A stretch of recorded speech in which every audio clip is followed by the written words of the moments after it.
And joining me now is Anne Applebaum. She's a staff writer at The Atlantic and a Pulitzer Prize-winning historian. I want to thank you for joining us. And, you know, extraordinary scenes that we just saw there in Moscow. And I think it's a good time to point out your words after Navalny's death. And you say, even from behind bars, he was a threat to Putin, to quote you, because he was living proof that courage is possible, that truth exists. I have to ask you now, when we see that message from Navalny's wife, it's clear, right? She doesn't want to be a symbol of just grief, but of defiance, of courage. What challenges, though, greet her and her husband's movement? So Yulia Navalny's statement was very important, partly because she has made it clear in the past that she doesn't want to be a public figure, that she supports him and she supports his cause. And the fact that she's coming forward now means that she sees these ideas need a new face and a new leadership, and she's willing to be it, which I think is probably not naturally something that she would like to do. Navalny was famous for two things. One was for exposing corruption and for communicating the scale of corruption to people through stunningly popular videos with hundreds of millions of hits.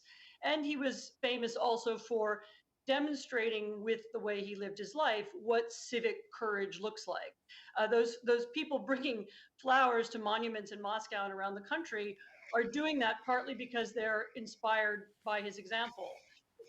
People are looking for a way to show their opposition, and right now there isn't an organized movement you can join.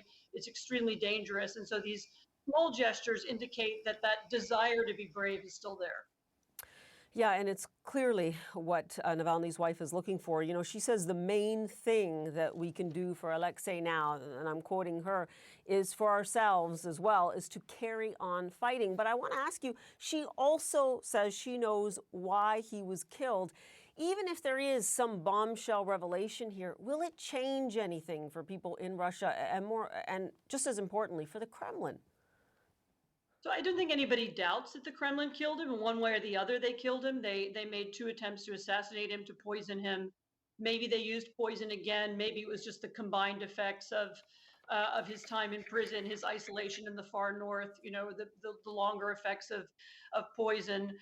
Either way, it's whatever it was, it's without question that they're responsible for his death, and I think everybody in Russia and the world knows it. Although you make a good point. Will anybody do anything? I'm worried by the number of Western leaders, including the American president and others, who said, well, Russia must pay for this.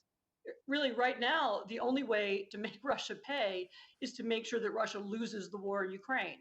A unified effort to provide the Ukrainians with ammunition to finish the war, that's the way to make Russia pay. And I want to get to that point, because that is a searing point and, quite frankly, quite depressing for those Russians who are still in exile from the outside looking in here right now. I know Biden is suggesting that there will be new sanctions for Russia. Okay, but you and I both know, if we just look at the stats, oil exports are booming. The IMF has now boosted its growth projections for 2024. You are on the record as saying that, look, the assets, the frozen assets of Russia that are abroad, need to be turned over to Ukraine now. Are you optimistic that there is anything that the West can do now, especially when you see the isolationist strand coursing through Republican veins right now?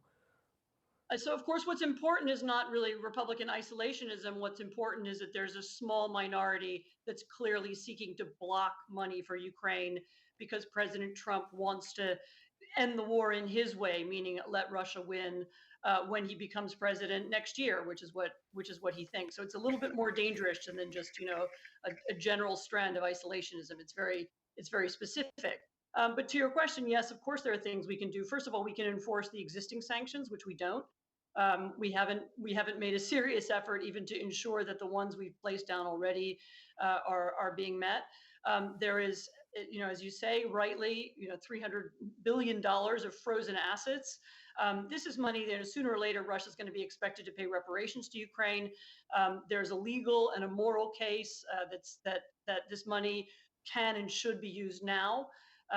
If it were used now, then the pressure on Western governments, on the U.S. and on Europe, to provide money, would be much less. But also there would be there's a sense there would be some justice in that. I mean, the use of Russian money to fix a crisis that Russia has created, and repair damage that Russia has caused, and to pay back people whose lives have been destroyed by Russia, makes a lot of sense.